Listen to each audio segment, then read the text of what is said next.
Et s'agissant de la nationalité de M.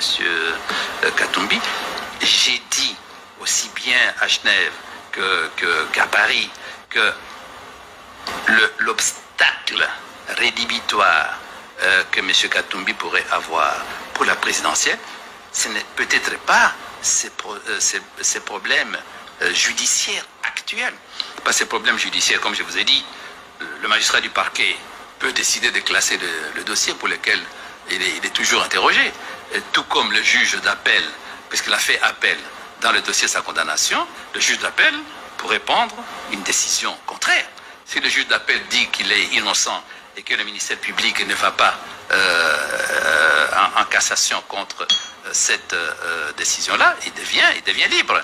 Si le magistrat instructeur du dossier décide, disons, de classer le dossier pour une opportunité de poursuite, ça s'arrête. Donc c'est ce que j'ai expliqué, j'ai dit, le problème de fond qu'il a, c'est la Constitution. M. Katumbi est un des grands défenseurs de l'article 70 de la Constitution, qui dit que le président de la République est élu pour un mandat de 5 ans renouvelable une seule fois. Mais tous ceux qui invoquent l'article 70 de la Constitution oublient d'autres articles de la même Constitution. Et l'article 10 de la Constitution dit la nationalité congolaise est une exclusive. Quiconque a pris nationalité étrangère ne peut pas se présenter à la magistrature suprême. Et le porte-parole de M.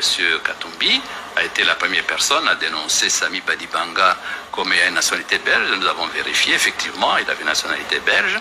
Bon, et on a dû dire à M. Sami Badibanga de choisir. S'il restait belge, il ne peut pas être Premier ministre. Et c'est ce qu'il a fait. Et M. Sami Badibanga a dû introduire la procédure pour renoncer à sa nationalité.